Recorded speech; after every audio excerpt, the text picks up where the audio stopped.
یہ حقائق جو ہے چیلنجیبل ہے کہ نہیں ہے، نہیں، بلکہ دور کے لوگوں میں یہ تو ہمارے اور آپ کے مغرب میں جو ہے اس نظریے کو اس طرح سے قبول کیا گیا ہے زور زبردستی. میں آپ کے سامنے دو اس کے وہ رکھتا ہوں. یہ ایک ایسوسیشن ہے AAS کے نام سے. اس سے بنتا ہے the American association for the advancement of science. یہ کہتی ہے declared there is no significant controversy within the scientific community about the validity of the theory of evolution. ساتھ میں کہہ رہے ہیں کہ تھیوری آف ایوولوشن ہے، لیکن کہتا ہے کہ دیر از نو سگنیفیکنٹ کنٹروورسی. اس میں کنٹروورسی ہی نہیں ہے، وہ اس کو تسلیم کرنے کے لیے آمادہ کر رہے ہیں. دوسری جگہ میں لکھا ہوا ہے، یہ نیو یارک ٹائمز میں ایک جگہ پہ ہے، there is no credible scientific challenge to the theory of evolution as an explanation for the complexity and diversity of life on earth. اور تیسرا ایک آپ کے سامنے ایک وہ رکھتا ہوں. اس میں لکھا ہوا ہے کہ کہتا ہے کہ there are no weaknesses in the theory of evolution. There are no weaknesses in the theory of evolution. انہوں نے یہ چیز وہاں کے کلیسا کو بھی زور زبردستی منوانے کی کوشش کی اور عام لوگوں کو بھی. ڈان میں ایک آرٹیکل چھپا تھا، میرے پاس ہے، اگر آپ مانگ رہے تو میں آپ کو انشاءاللہ سینڈ کر دوں گا. اس میں انہوں نے یہ بتایا ہے کہ مغرب میں اس نظریے کو اب اگر کوئی چیلنج کرتا ہے تو وہ دراصل اپنی زندگی کو اپنے ہاتھ میں لے رہا ہوتا ہے. یعنی وہاں پر یہ ایک ریلیجن بن گیا ہے، ریلیجن جس کی بنیاد دیر از گاڈ. اس کی جو بنیادی تعلیم ہے دیر از نو گاڈ. یہ خود ایک ریلیجن کے طور پر کام کر رہا ہے. اور لوگوں نے، اور بد نصیبی یہ ہے کہ ہمارے پاکستان میں جو ہمارے کالجز، یونیورسٹیز اور خصوصاً جو MSc اور یہ MS وغیرہ جو ان سبجیکٹس میں کرتے ہیں، جو اس نظریے سے متعلق ہے، زولوجی میں، بایولوجی میں، مائکرو بایولوجی، انہوں نے بھی ذہنی طور پر تقریباً اس نظریے کو تسلیم کر لیا ہے. اور حد یہ ہے کہ اس نظریے سے ہماری بہت بڑی بڑی شخصیات اب بھی اور پچھلے ایام میں بھی ایسی متاثر ہوئی ہے جس کو پھر یہ لوگ کوٹ کر کے اس نظریے کو مزید استحکام بخشتے ہیں. میں جو میری اپنی ریسرچ جو میرے سامنے آئی، میں ان کے نام کے سامنے رکھتا ہوں، یعنی عقیدت اور تقدس سے ہٹ کر علم کے حوالے سے، تاکہ یہ ہمارے ساتھیوں کے سامنے آ جائے، وہ خود بھی اس کو دیکھیں. یعنی میری اب تک کے مطالعے میں 3 افراد ایسے رہے ہیں جنہوں نے نظر ارتقاء کو اس معنوں میں ریجیکٹ کیا ہے کہ جس معنوں میں قرآن کی آیتیں اس کو ریجیکٹ کرتی ہیں. اس کے علاوہ جن لوگوں نے اس کو تسلیم کیا ہے، بڑی بڑی شخصیات نے، جن کی میں نے کتابیں پڑھی ہیں، ان کے نظریے کی نہ جدید سائنسز جو ہے وہ حمایت کرتی ہے اور نہ قرآن اس کی حمایت کرتا ہے، بلکہ اس سے کیا نقصانات پیدا ہوتے ہیں میں آپ کو دوسری کتاب سے بتاؤں گا. یعنی آپ سوچیں کہ امام رومی جو ہے، جنہوں نے مثنوی رومی جو لکھی ہے، اس کے اندر انہوں نے اس کو تسلیم کیا ہے کہ حیات جو ہے وہ پہلے جمادات میں تھی، پھر جو ہے نباتات میں آئی، اور پھر جو ہے اس سے حیوانات میں آئی، اور اس کی جو آخری شکل ہے وہ انسان ہے. یہ یعنی انہوں نے تسلیم کیا ہے. ابوالکلام آزاد رحمۃ اللہ علیہ نے اس کو تسلیم کیا ہوا ہے، اور جو سورہ فاتحہ پر انہوں نے ایک کتاب لکھی ہے، اس میں اس سے متاثر ہوتا ہوا دکھائی دیتا ہے. یہ وحید الدین خان، یہ جو جس کتاب میں آپ کو دکھا رہا ہوں، انہوں نے نظر ارتقاء کے ایک پہلو کو تو ایگزیکٹ صحیح انداز سے لیا ہے، لیکن دوسرے نقطے کو انہوں نے بھی ویسا ہی لیا ہے جیسے ان لوگوں نے لیا ہے جن کو ہم اس سلسلے میں غلطی پر سمجھتے ہیں، جن کا ساتھ جدید سائنسز نہیں دیتی. یہ شخص بھی اس کے اندر ہے.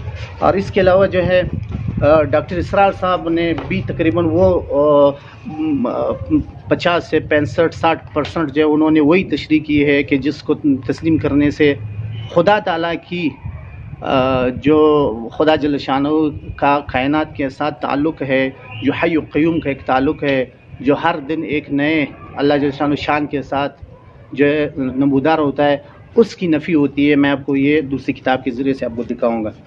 تو یہ وہ لوگ ہیں کہ پھر جب طالب علم اپنی یونیورسٹیوں میں آلریڈی یہ چیز پڑھ جاتے ہیں، پھر یہاں سے ان کو سہارا مل جاتا ہے، کیونکہ ظاہر ہے یہ گھروں میں تو مسلمانوں کے رہتے ہیں، تو یہاں سے ان کو مذہبی سہارا مل جاتا ہے، وہاں سے ان کو مغربی سہارا مل جاتا ہے، جو کہ یعنی سلسلہ وہ جہاں تک لے کے جاتے ہیں کہ کہتے ہیں کہ بندر سے یہ سلسلہ چلا ہے، یا وہ کہتے ہیں کہ رچرڈ ڈاکن کہتا ہے کہ بھائی یہ کھزن ہے، بندر جو ہے یہ انسان کے کزن ہے، پرایا سے انسان سے پیدا نہیں ہے.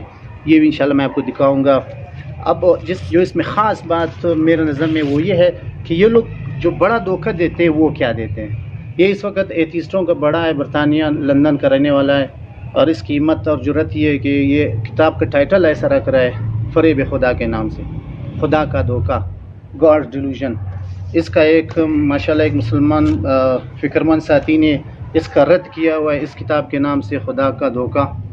یہ خود بھی PhD ہے، اور اس شخص نے جو یہ کام کیا ہے اس نے اس کتاب کو منسوب کیا ہے شیخ احمد دیدات کے ساتھ، جو کہ ہمارے بعض مذہبی حلقوں میں ٹھیک ہے جو ہے وہ قابل قبول نہیں ہے، ہماری اپنی اندرونی فرقواریت کی وجہ سے، جس کی وجہ سے ہمیں کئی نقصانات اٹھانے پڑتے ہیں ان راستوں سے. تو اس شخص کا یہ کام ہے جو انہوں نے اس کے دلائل کی رد کی ہے کہ بھائی آپ جو نظر ارتقاء کو ایک اسٹیبلش سائنس سمجھ رہے ہو اور انکار خدا کے لیے ذریعے کے طور پر پیش کر رہے ہو، تو آپ کی باتوں میں کتنی جان ہے.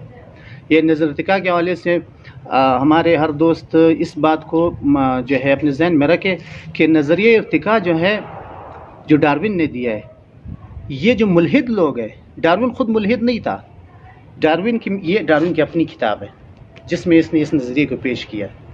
یہ اپنی کتاب کے لاسٹ پیراگراف میں، بالکل آخری پیراگراف میں، یہ کریٹر کو تسلیم کرتا ہے، خدا تعالیٰ کی بات کرتا ہے. میں آپ کے سامنے رکھتا ہوں، پھر ان بڑے لوگوں کے آپ کے سامنے جھوٹ آپ کے سامنے آ جائے کہ یہ الہاد کے لیے کن لوگوں کو جھوٹ کے اور ان پر بہتان باندھ کر نظر ارتقاء کو سائنسی نام دیتے ہیں. یہ بالکل جو آخری پیراگراف ہے یہ میں بتا رہا ہوں. یہ کہہ رہے تھے کہ there is a grandeur in this view of life within its several parts having been originally breathed by the creator into a few forms or into one. یہ تسلیم کرتا ہے کہ کائنات میں جو آج لائف ہے اس میں ابتدائی روح جو ہے وہ کریٹر نے اس کے اندر پھونکی ہے، وہ ایک جاندار یا چند جانداروں کے اندر. یعنی کریٹر کا انکار ڈارون نے نہیں کیا ہے، لیکن ہمارے حلقوں میں ڈارون کو بھی جو ہے ملحد کے طور پر پیش کیا جاتا ہے، جس کا نقصان یہ ہے کہ پھر جب ہم اس ملحد کے طور پر پیش کرتے ہیں تو پھر دیگر جو لوگ ہیں جو کہ خود ملحد ہے، یعنی یہ تو ملحد نہیں ہے، جو ملحد ہے وہ اس کی کتاب کا سہارا لیتے ہیں. جیسے اس نے لیا رچرڈ ڈاکن نے، اس نے کئی کتابیں لکھی. ایک کتاب اس نے لکھی ہے، اس نے دی بلائنڈ واچ میکر، یعنی جس طرح گھڑی ساز گھڑی بنا لیتا ہے تو گھڑی بنا لینے کے بعد بس اب مزید تو اس کا گھڑی کے ساتھ کوئی تعلق نہیں، اب گھڑی خود چلتی ہے. خدا تعالیٰ نے کائنات بنا لی ہے، بس اب وہ کائنات خود چل رہی ہے. اب یہ کریڈٹ اب خدا کو کیوں دے رہا ہے کہ وہ پرسنل گاڈ بھی ہے، ہمارے آپ کے کھانے پینے میں، ہمارے آپ کے خرید فروخت کے ساتھ اس کا تعلق ہے، نشست برخاست کے ساتھ تعلق ہے، ہماری سیاست کے ساتھ اس کا تعلق ہے. تو یہ شخص ڈارون کے نام پہ جھوٹ بول رہا ہے.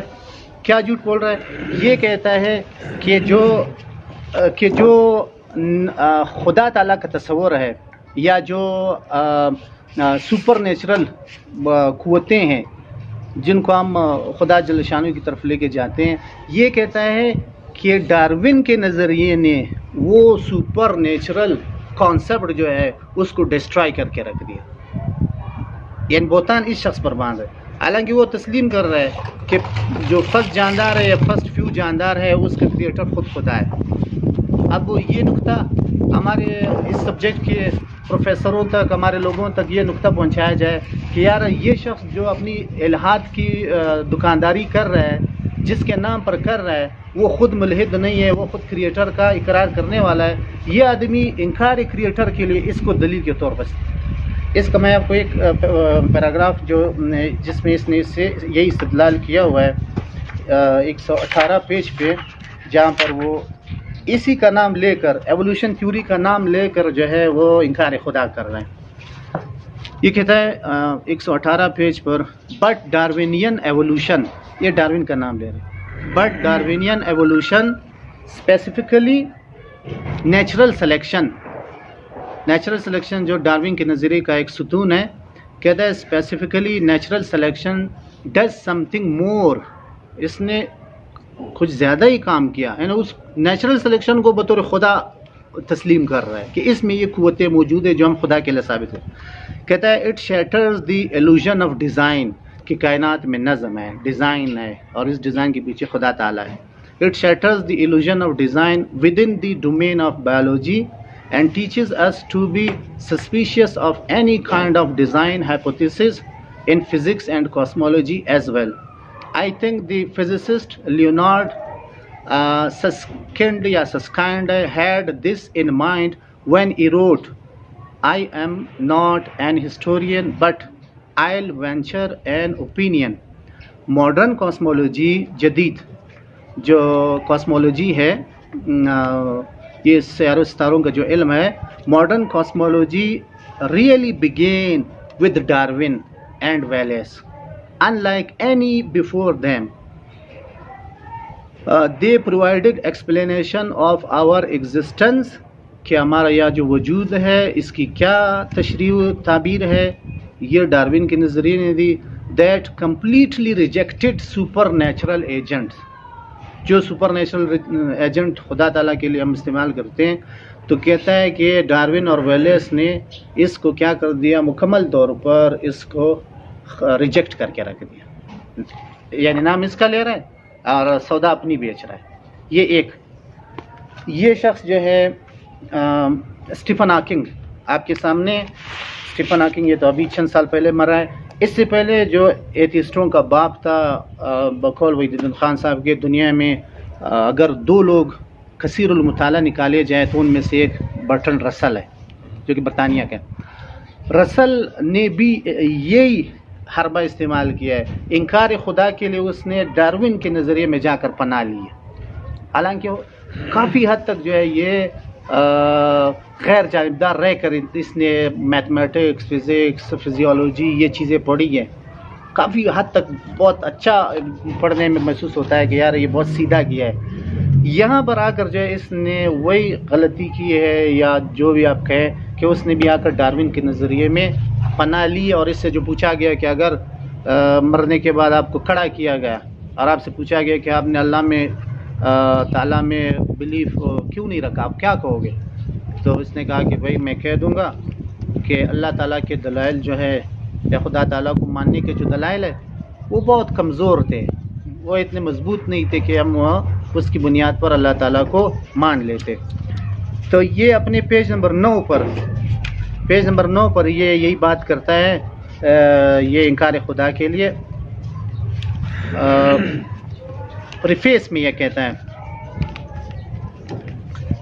ہے کہ یہ جو آپ لوگ دلیل لاتے ہو، مذہبی لوگ جو یہ دلیل لاتے ہیں کہ کائنات میں نظم ہے، تو نظم جو ہے خود بخود پیدا نہیں ہو سکتا، اس کے پیچھے ناظم ہے اور ہم اسی کو خدا تعالیٰ کا نام دیتے ہیں. تو یہ کہتا ہے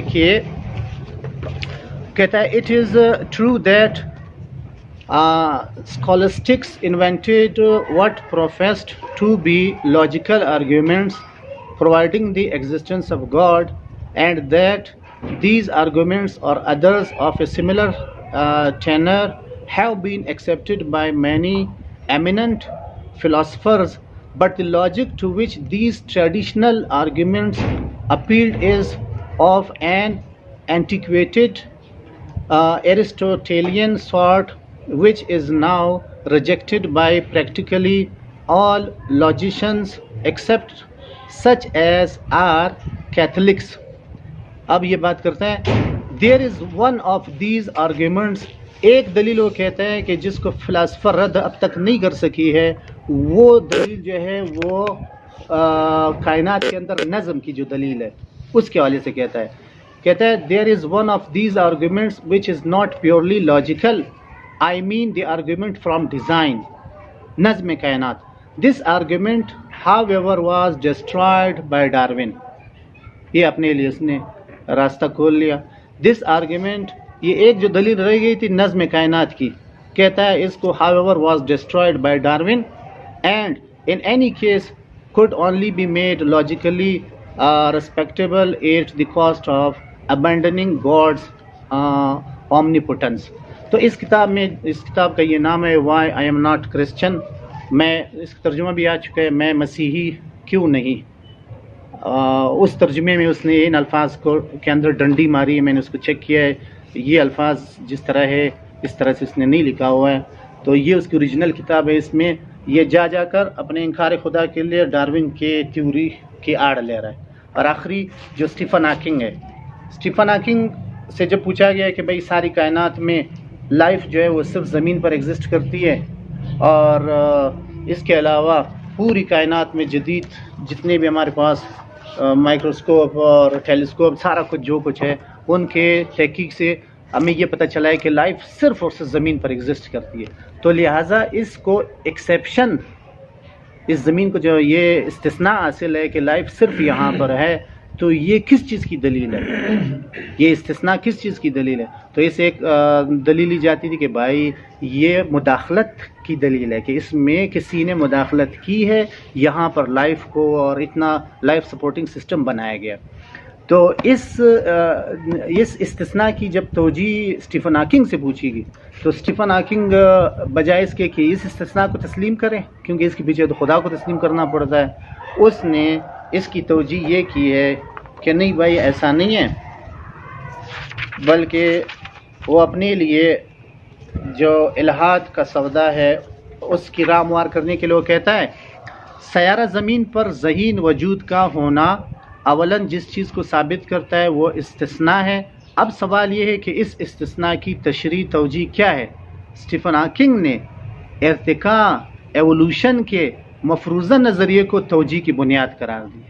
وہ اس استثناء کو بھی جو ہے ایولوشن تھیوری کی طرف لے کے جا رہا ہے کہ بھائی یہ جس طرح انہوں نے یہ بات کی تھی کہ نیچرل سلیکشن جو ہے وہ خود اتنا باشعور ایک صفت ہے جس سے یہ ساری کائنات کی تشریح کی جا سکتی ہے.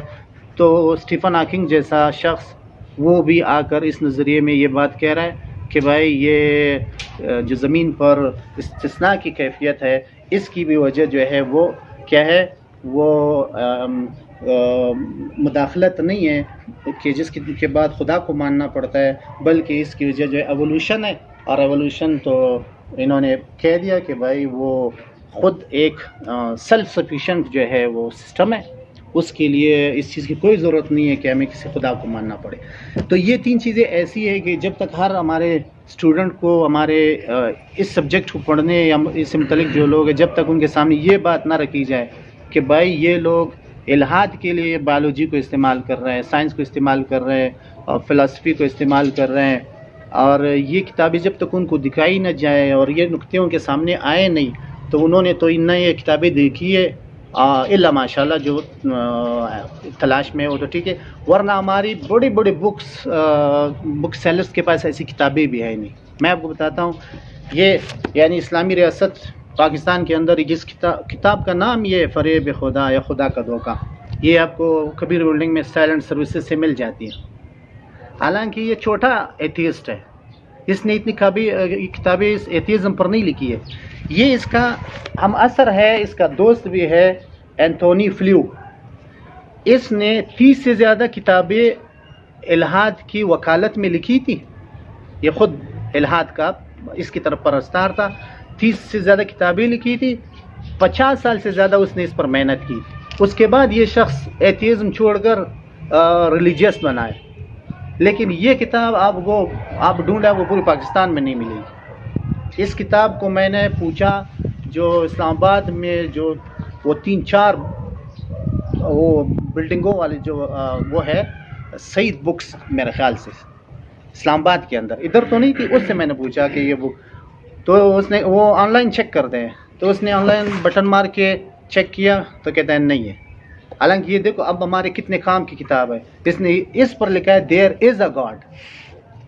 یعنی ہمارے ایتھیسٹ مائنڈ کے اسٹوڈنٹ اور ٹیچر وغیرہ کے لیے کتاب کتنی کارآمد ثابت ہو سکتی ہے کہ وہ شخص جو 30 سے زیادہ کتابیں الہاد کے حق میں لکھ چکا ہے وہ اس سے توبہ کر چکا ہے اب، اور 50 سال سے زیادہ، نصف سینچری سے زیادہ اس نے اس پر ہارڈ ورک کام کیا ہے. وہ اب پہنچ گیا ہے کہ یار یہ الہاد جو ہے یہ دلائل پر مبنی نہیں ہے.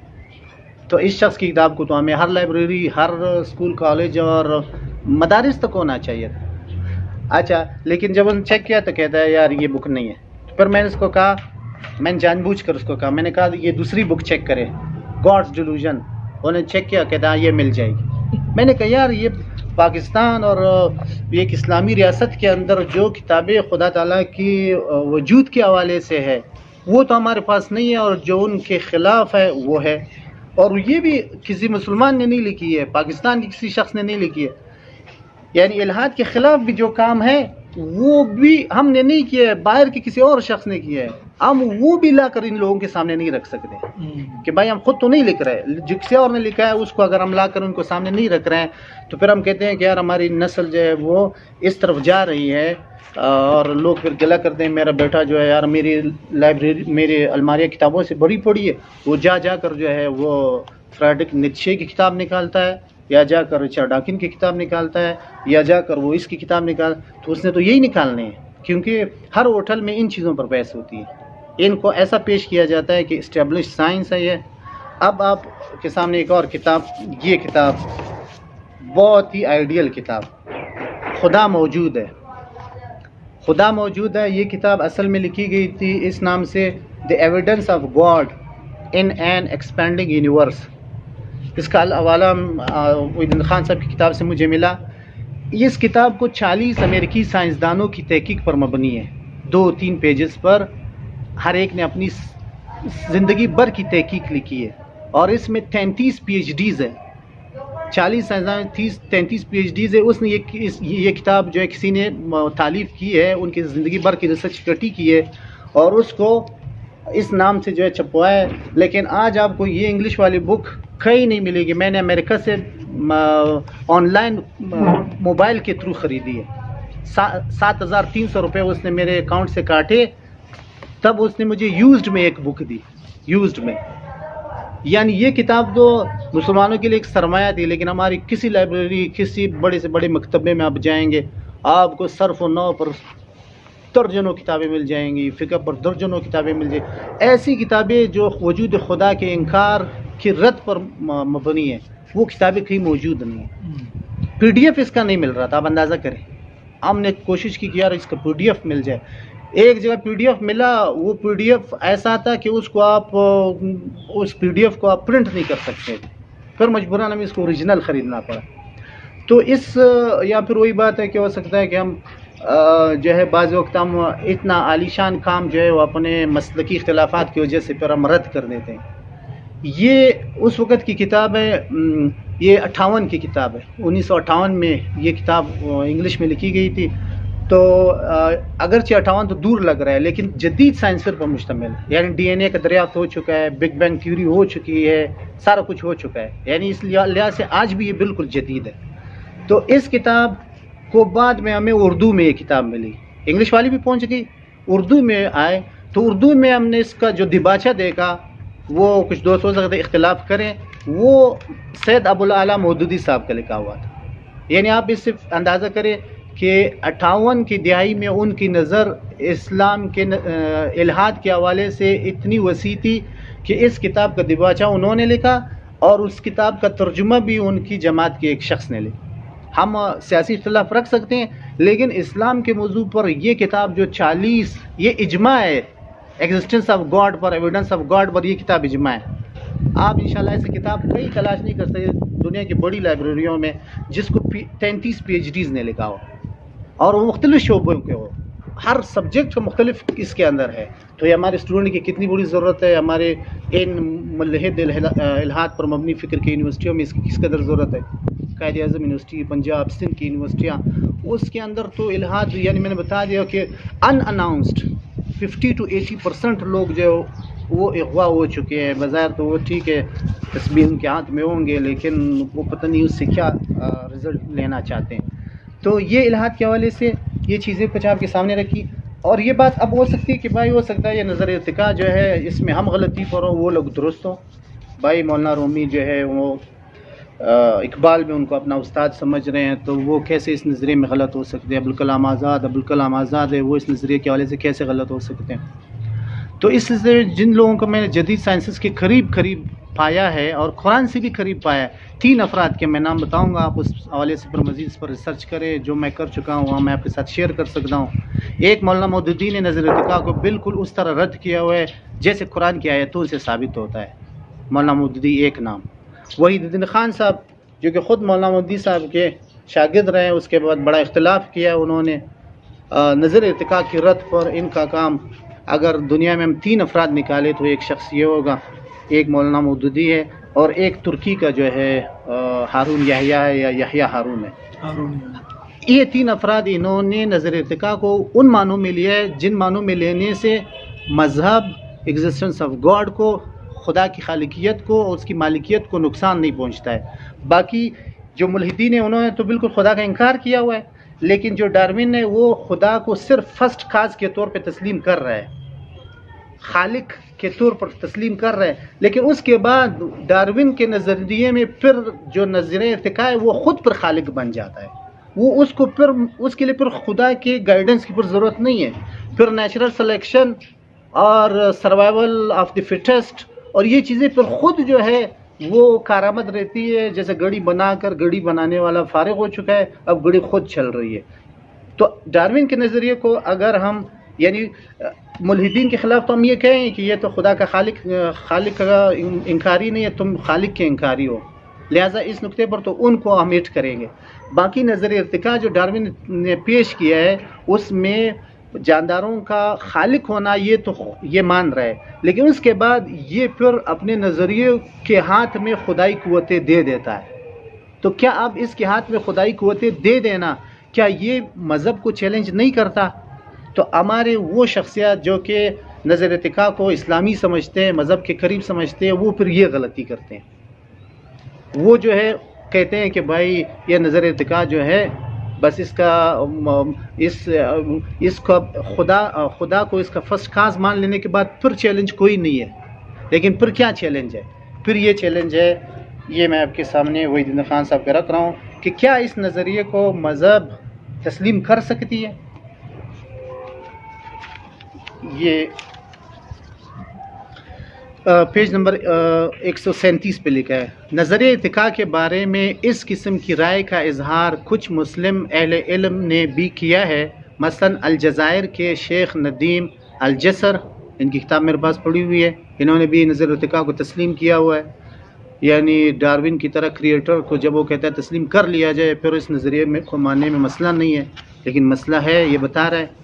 اور پاکستان کے ڈاکٹر محمد رفیع الدین یہ اور جنہوں نے قرآن اور علم جدید لکھا ہے، اور ان لوگوں کا کہنا ہے کہ حیاتیاتی ارتقاء کا نظریہ خدا کے انکار کے ہم معنی نہیں ہے۔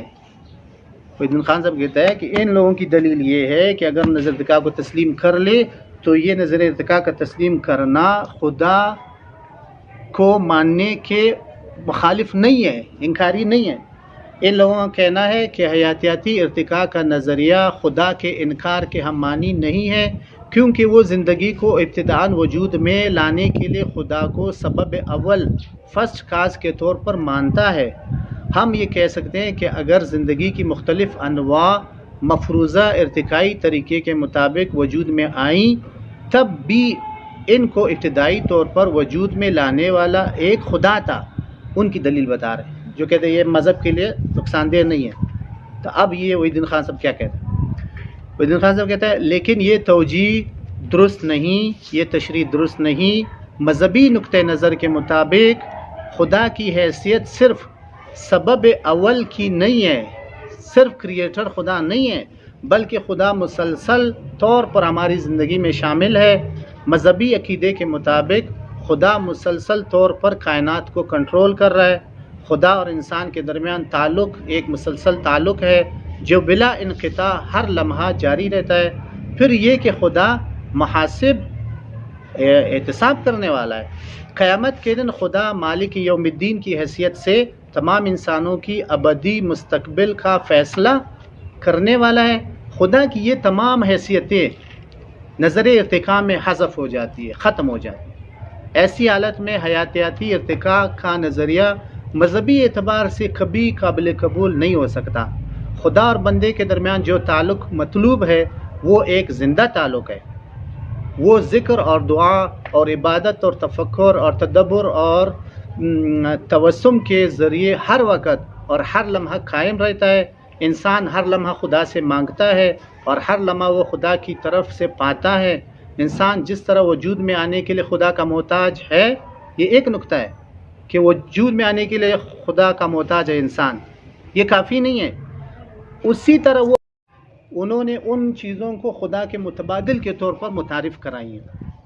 اگر خدا اگر ایک لمحے کے لیے انسان کو نظر انداز کر دے تو انسان تباہ ہو کر رہ جائے. مذہبی عقیدے کے مطابق خدا نہ صرف خالق کریٹر ہے جو ڈارون نے استعمال کیے، بلکہ وہ رازق اور قیوم بھی ہے، سسٹینر بھی ہے. سسٹینر کا کام تو بنا لینے کے بعد ختم نہیں ہو جاتا.